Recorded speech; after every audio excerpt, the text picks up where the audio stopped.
Hoy les comparto un mensaje basado en el texto que narra esa historia conocida como la mujer adúltera.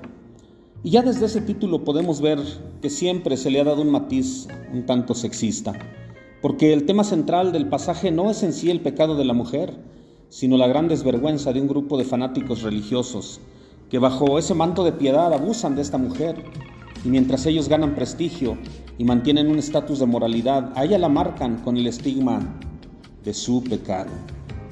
El contenido de la historia es muy claro, porque todos la conocemos. Es una de las historias bíblicas más conocidas aún para quienes nunca leen la Biblia. Todos sabemos que una mujer fue sorprendida en pleno acto de adulterio. Los líderes de la comunidad juzgan a la mujer y la ley de Moisés dice que la mujer debe ser apedreada por este pecado para limpiar el honor de la familia y de la comunidad.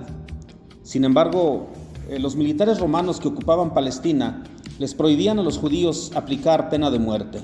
Y esto nos presenta una contradicción, porque la ley manda que la apedreen, pero los romanos dicen que los judíos no pueden apedrear a nadie.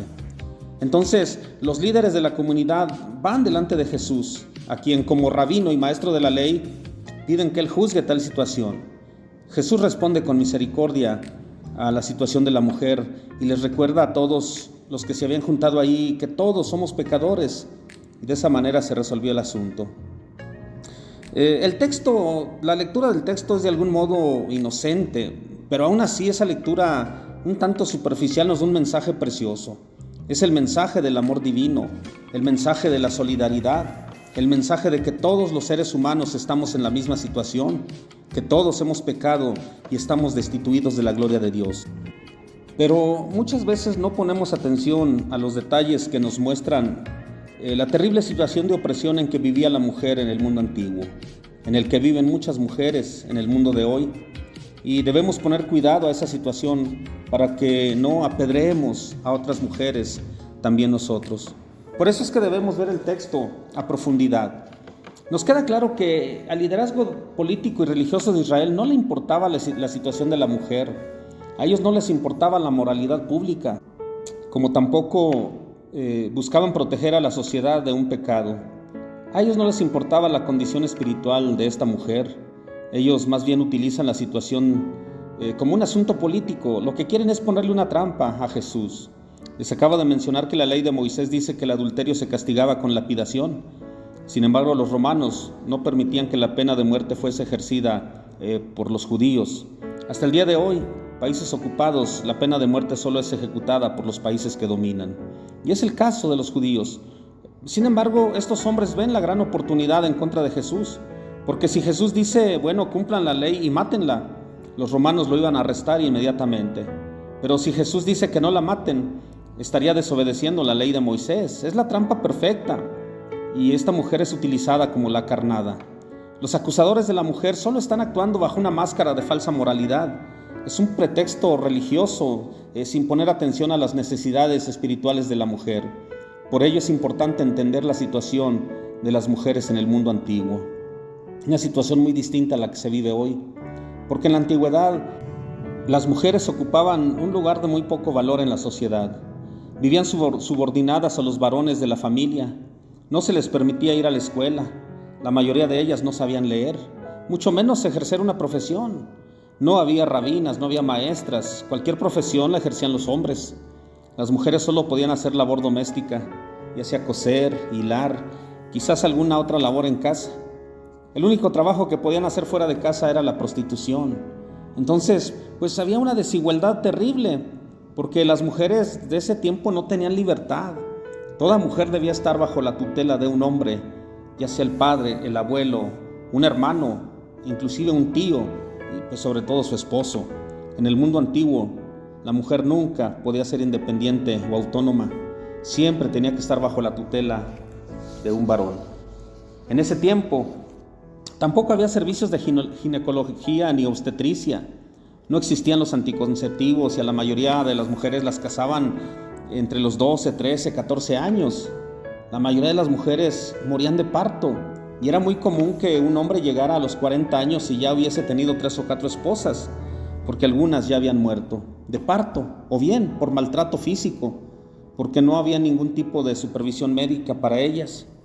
No existía la operación cesárea.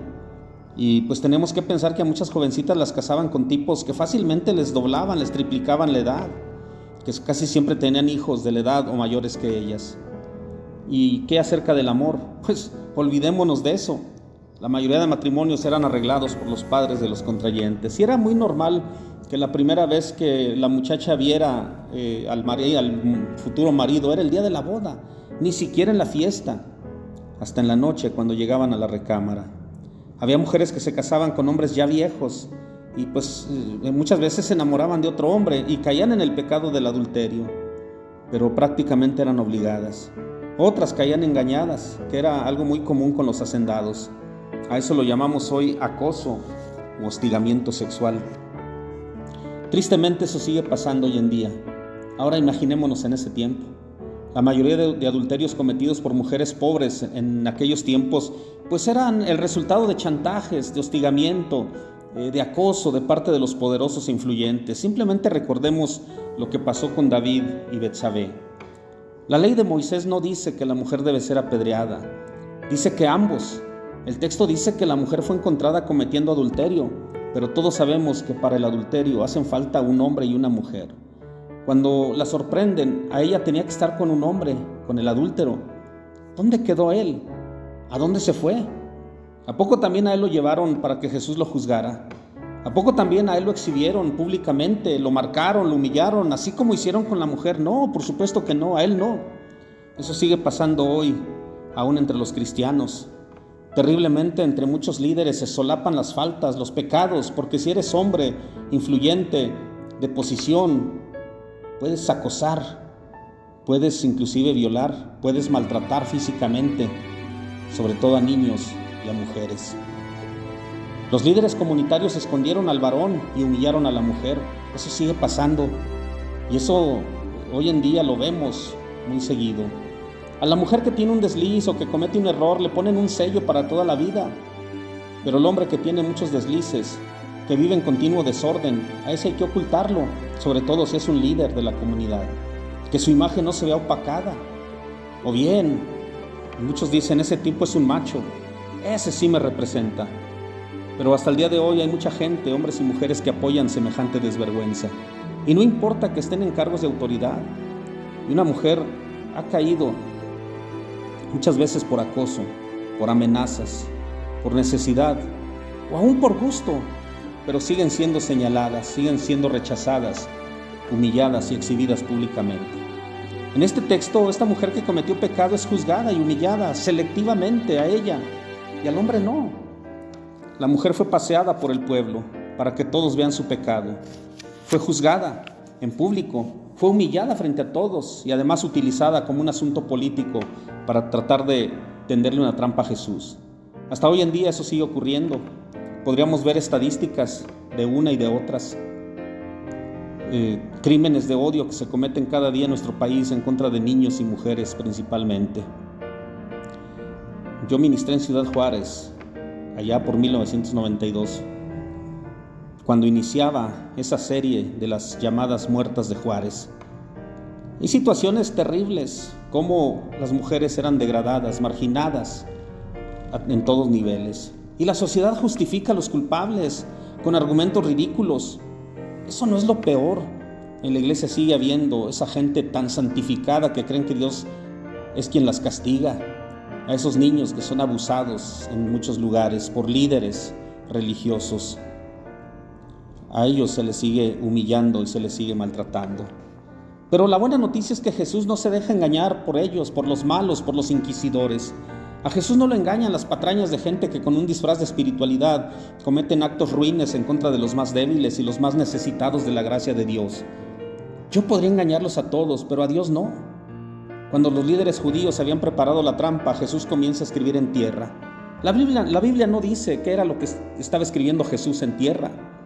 Por eso siempre ha sido motivo de especulación. Muchos creen que estaba escribiendo los pecados de cada uno de ellos. Otros dicen que los nombres de los que eran adúlteros. No lo sabemos, la Escritura no lo dice. La Biblia dice en varios pasajes que Jesús sintió ira. Probablemente él solo estaba rayando el suelo para contenerse. Hay un verbo en algunos pasajes del Nuevo Testamento donde dice que Jesús fue movido a misericordia, que literalmente significa se le revolvieron las entrañas. Pero eso ocurría especialmente cuando presenciaba algún acto de injusticia. Jesús respondió al reto de sus rivales. Él no huyó, porque Él no es cobarde. Confrontó a quien tuvo que confrontar. Y mientras ellos lo hacen de manera superficial, Dios va a la raíz del mal y nos habla al corazón. La persona que de todos ustedes nunca haya cometido un pecado, sea el primero en apedrearla. Y vuelve a seguir escribiendo en la tierra. Aquellos jamás esperaban esa respuesta. Y las piedras que no fueron lanzadas contra la mujer, las fueron soltando y cayeron al suelo una por una. Se quedaron en sus bolsas o las fueron tirando en el camino de regreso. Después de un rato Jesús se levanta y estaba solo con la mujer y le dice: ¿dónde están los que te acusan? ¿Dónde están los que te acusaban? Todos se han ido. Jesús le dijo: ni yo te condeno, vete y no lo vuelvas a hacer. Ahí podemos ver el amor, la comprensión, la gran solidaridad de Dios hacia la humanidad en general, pero especialmente y en particular hacia la mujer. El Señor Jesús se enfrenta a los que humillan y destruyen a las mujeres, y lo hace de pie. Se puso de pie para defenderla. Y la iglesia se tiene que poner de pie ante toda clase de injusticia que esté destruyendo nuestra tierra. La iglesia debe estar de pie y decirle a todos los que le quieren hacer daño a una mujer que eso no es agradable a Dios. Nos queda claro que Dios no tolera, no participa ni aprueba la violencia contra la mujer. Y hay una realidad que me indigna y nunca lo he callado. Muchas veces en mi ministerio he hablado a mujeres que han sufrido violencia. Entonces, se nota un coraje muy grande de la gente hacia todo lo que se refiere a la iglesia y religión. Porque en algún momento de la vida de todas las mujeres que han sufrido violencia, sean niñas, adolescentes, señoritas o mujeres, han sido expuestas delante de un líder religioso que las humilló. En otros casos han ejercido acoso y violencia sexual contra ellas, además de burlas y rechazo. Con la Biblia en la mano les han dicho que es la voluntad de Dios que reciban maltrato, que la Biblia les dice que se deben someter al hombre en general y que si no se someten entonces deben aceptar el castigo. Te está golpeando, pero no debes separarte. Debes aguantar todo, porque si te separas o si te rebelas, Dios te castiga. Qué terrible, amenazando en el nombre de Dios para saciar sus propósitos mezquinos. Es terrible llegar a un lugar y poder palpar el miedo que la gente siente hacia los líderes de diferentes religiones que en el nombre de Dios cometen toda clase de terrorismo contra los débiles, especialmente mujeres y niños, que se tienen que someter a los golpes, a la violencia, a la violación y al acoso. Así de mal, de desviada está nuestra sociedad. En vez de bendecir a las mujeres y a los niños, en vez de ponerlos en alto, son sometidos a todo tipo de violencia verbal y física. Dios no manda, Dios no participa ni aprueba la violencia contra las mujeres ni contra los niños. Dios no desea que las mujeres sean abusadas. Dios no desea que las niñas sean ultrajadas. Dios no desea que las empleadas sean acosadas en su lugar de trabajo.